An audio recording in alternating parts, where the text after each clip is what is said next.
Las Vegas, the city of neon lights, billion-dollar casinos, and endless promises of fortune. To the world, it still looks unstoppable, brighter than ever. But what if I told you that beneath the glow of the Strip, there are hidden cracks, forming cracks that look eerily familiar to what destroyed Atlantic City? Atlantic City was once the East Coast playground, a glittering empire of boardwalks, hotels, and casinos that promised prosperity forever. Then, almost overnight, it collapsed. Casinos shuttered, tourists vanished, and a city that once symbolized American leisure became a warning of what happens when greed outruns reality. Now many are asking, is Las Vegas following the same path? Rising costs, hidden fees, empty casino floors, and a vanishing middle-class presence are all signs of a city quietly losing its soul. In this video, we uncover the secret warning signs that Sin City doesn't want you to see. We'll explore how Atlantic City fell apart and why Las Vegas may be heading toward the same fate. Could the entertainment capital of the world really be standing on the edge of collapse? Stay tuned, because the story you're about to hear will change the way you look at Las Vegas forever.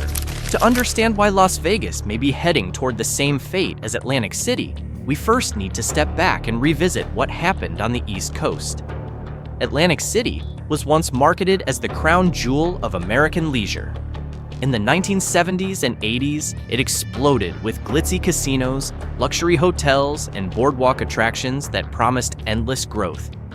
Families from New York, Philadelphia, and across the country flocked there in search of cheap vacations and a chance to taste the high life.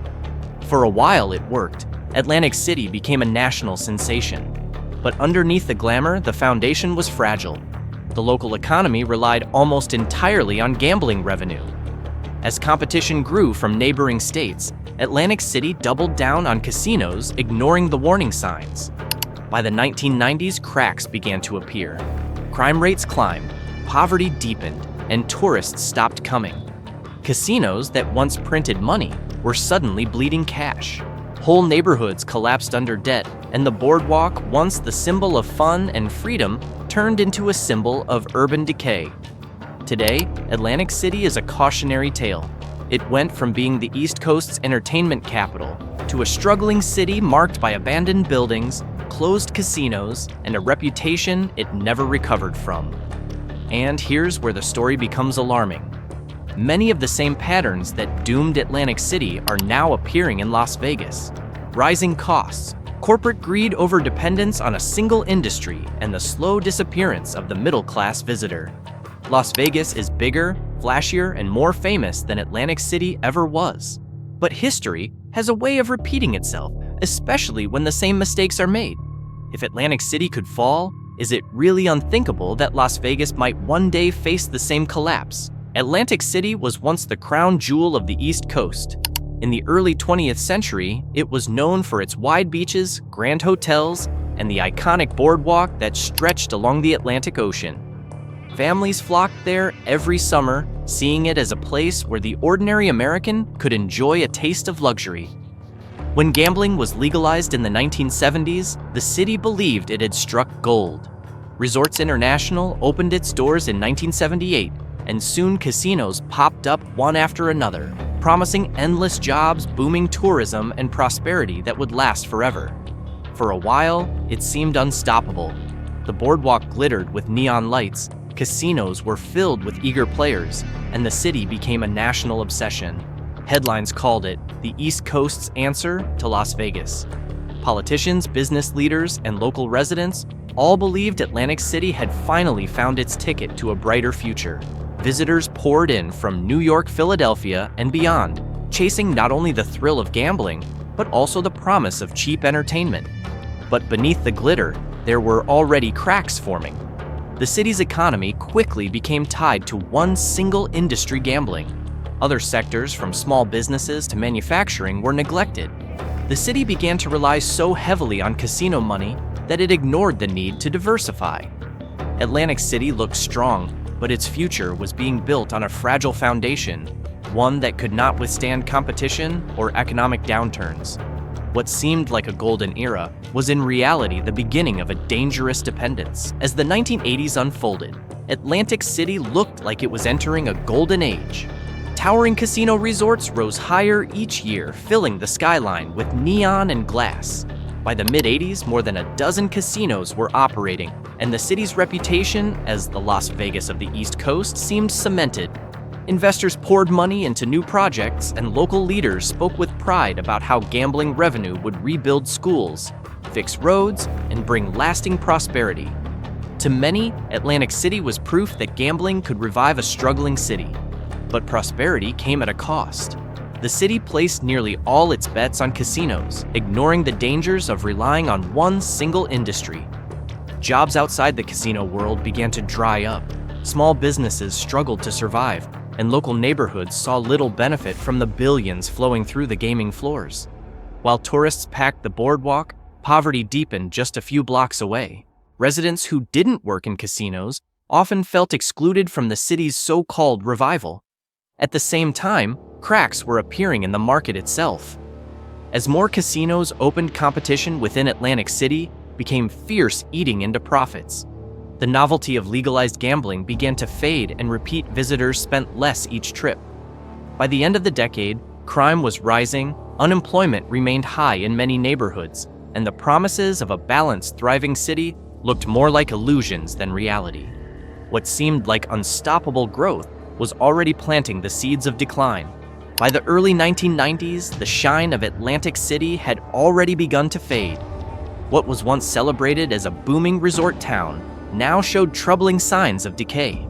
The city's dependence on casinos became its greatest weakness.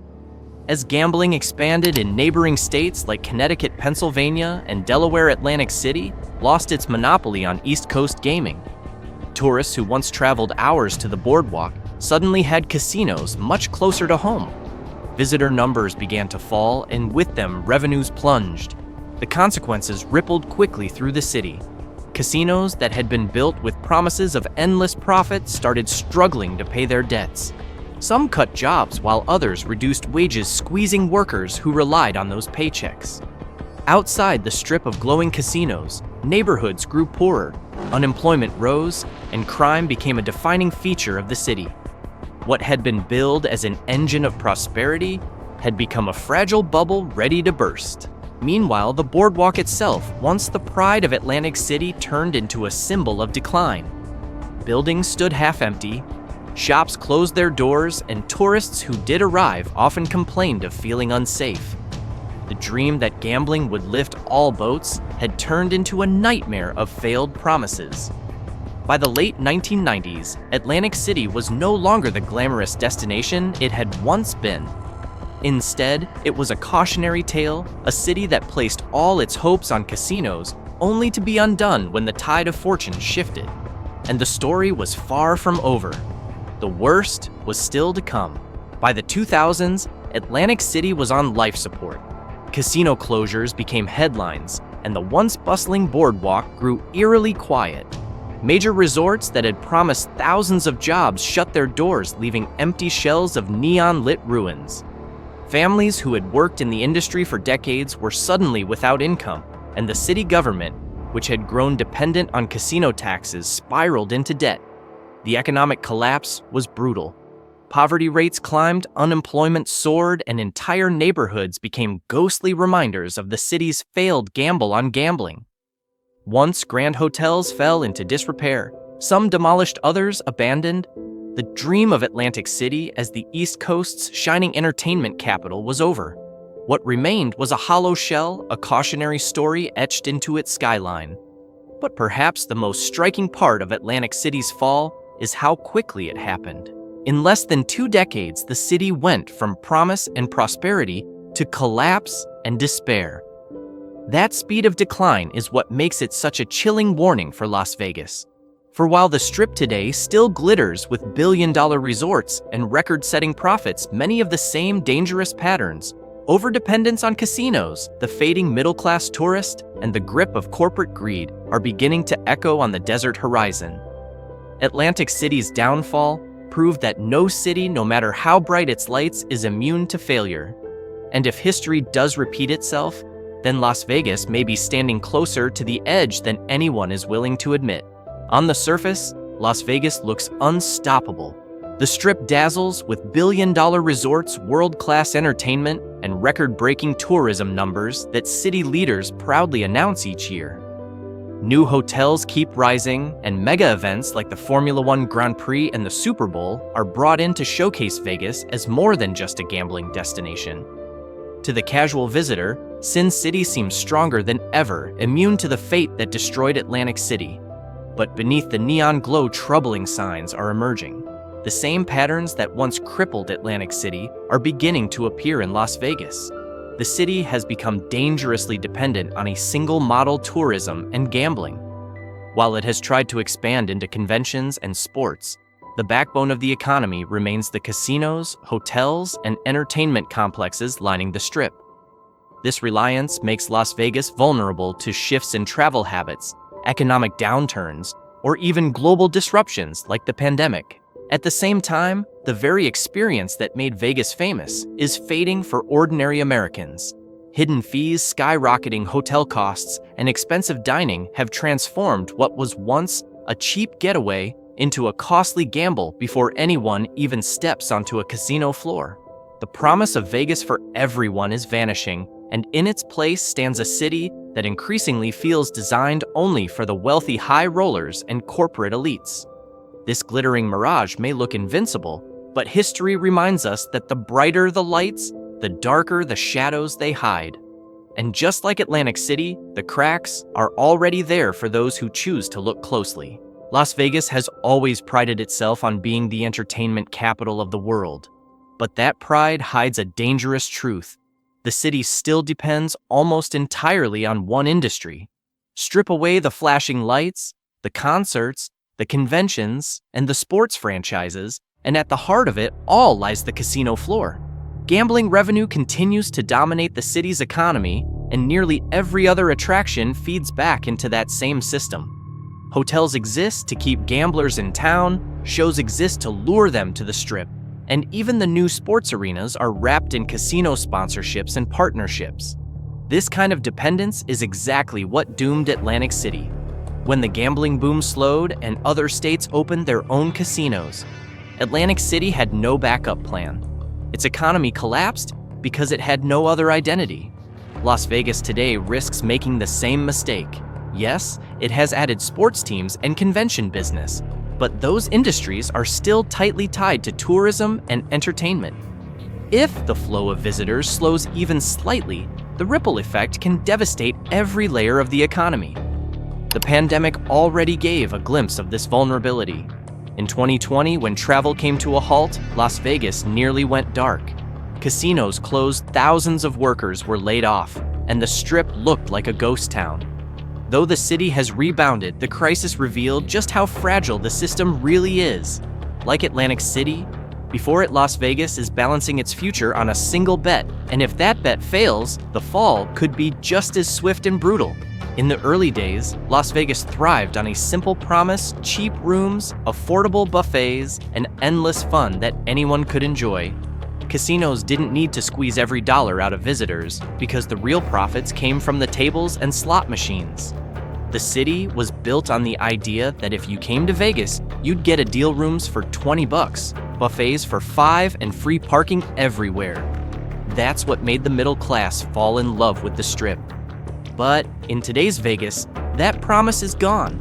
Corporate ownership has replaced the old-school casino bosses, and with it has come a new philosophy: maximize profit on every step of the customer's journey. Resort fees are tacked onto hotel bills, sometimes doubling the advertised price of a room. Parking, once free, now costs as much as a dinner. Drinks that were once comped are served with hefty price tags, and buffets, the iconic symbol of affordable Vegas, are either overpriced or disappearing altogether. These hidden costs have left many visitors feeling betrayed. Social media is full of complaints from tourists who say they'll never return. For ordinary Americans, Vegas is no longer the cheap thrill it once was. It's a trap, a place where every corner hides a new fee. And this shift mirrors what happened in Atlantic City when the casinos stopped caring about the customer experience and focused only on short-term revenue. Visitors stopped coming back. Vegas may still glitter, But if the corporations behind the Strip continue squeezing guests dry, the very people who built the city's legend, the middle class, may walk away for good. And without them, Las Vegas risks becoming a hollow shell just like Atlantic City before it. Walk into certain casinos on the Las Vegas Strip today, and you'll notice something unusual.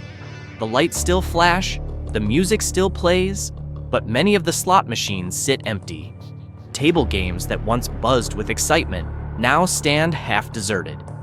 It isn't because the city has no visitors. Tourism numbers still look strong on paper. The truth is more troubling. The middle-class Americans who once filled these floors are disappearing. For decades, Vegas was built on volume.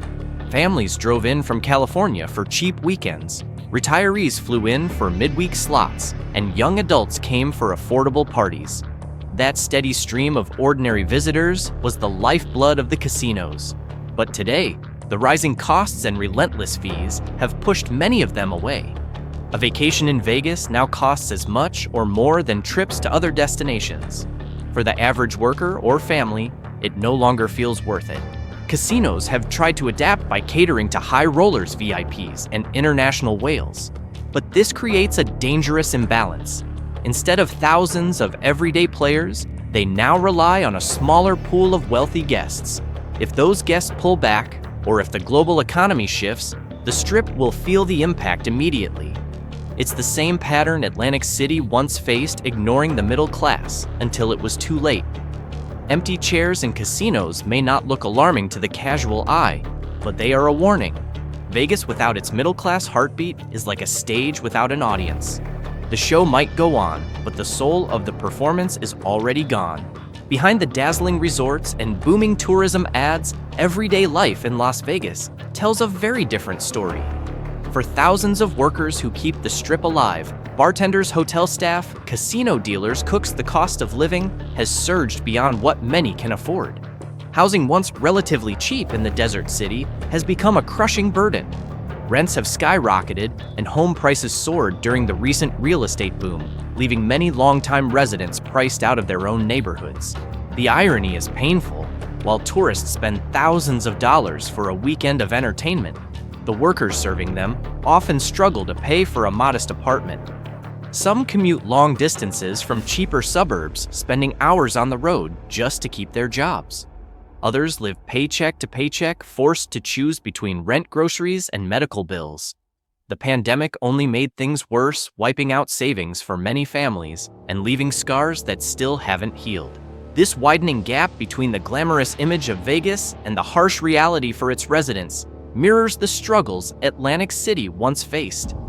A city can't survive on tourists alone. It needs stable communities and a strong middle class to thrive. Yet in Las Vegas, locals increasingly feel like outsiders in their own town, excluded from the prosperity that the Strip supposedly represents. When the very people who keep the lights on can't afford to live in the city they serve, the system is already breaking. And if that system cracks any further, Las Vegas may face the same collapse Atlantic City could never recover from. On paper, Las Vegas looks stronger than ever. City officials proudly announce record tourism numbers, billions in casino revenue, and new mega projects rising on the Strip. To outsiders, it seems like proof that Sin City is thriving. But those glossy headlines mask a more troubling truth. Much like Atlantic City once boasted record revenues before its collapse, Vegas's so-called growth may be little more than an illusion. The numbers don't tell the full story. Yes, revenue is up, but much of it comes from squeezing tourists with hidden fees, higher room rates, and overpriced entertainment. This strategy may inflate profits in the short term, but it leaves visitors feeling exploited and less likely to return. The cycle is dangerous. Corporations win quarterly reports, while the city slowly erodes its long-term base of loyal tourists. Meanwhile, much of the money flowing through Vegas doesn't stay in the community. Profits are funneled to corporate headquarters and investors far from Nevada, leaving little behind for schools' infrastructure or the workers who keep the city running. The local economy remains fragile, with residents struggling to see any benefit from the supposed boom. Atlantic City once made the same mistake, confusing temporary profit with sustainable growth. It ignored the warning signs until the collapse was unavoidable. Today, Las Vegas risks repeating that very pattern. The bright lights and headlines may suggest prosperity, but underneath lies a fragile system held together by illusion. And as history has shown, illusions can vanish overnight. When we look at the story of Atlantic City and compare it to Las Vegas today, the parallels are impossible to ignore. Atlantic City rose quickly, dazzled visitors, and promised endless prosperity, only to collapse when its fragile foundation gave way. It placed all of its bets on one industry, ignored the needs of local communities, and eventually lost the trust of its middle-class visitors. The result was empty casinos, shuttered hotels, and a once proud city reduced to a cautionary tale. Las Vegas is far larger, more famous, and more deeply ingrained in American culture.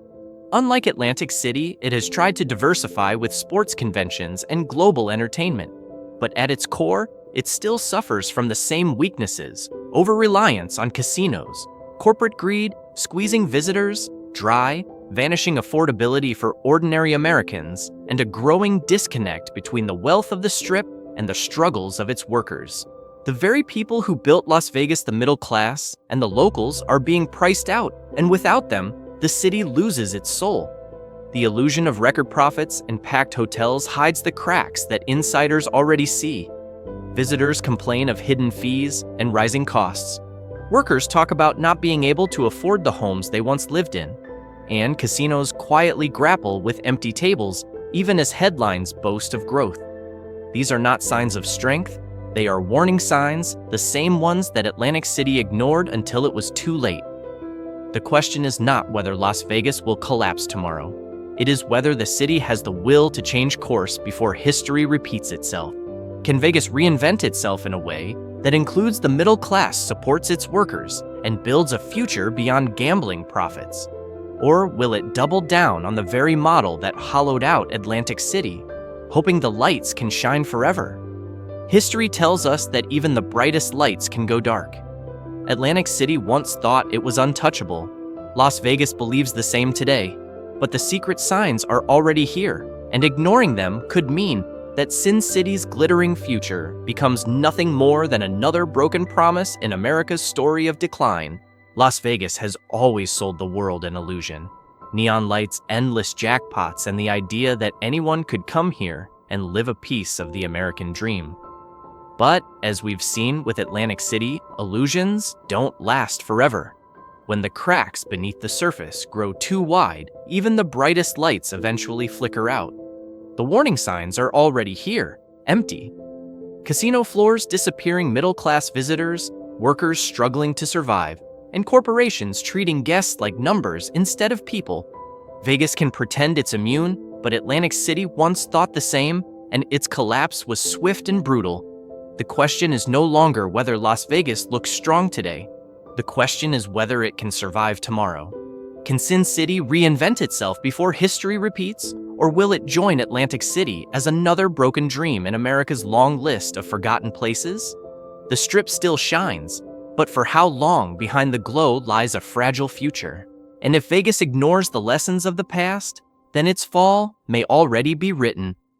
If you want to uncover more hidden truths about Las Vegas and America's vanishing cities, make sure to subscribe to The Fall of Tomorrow.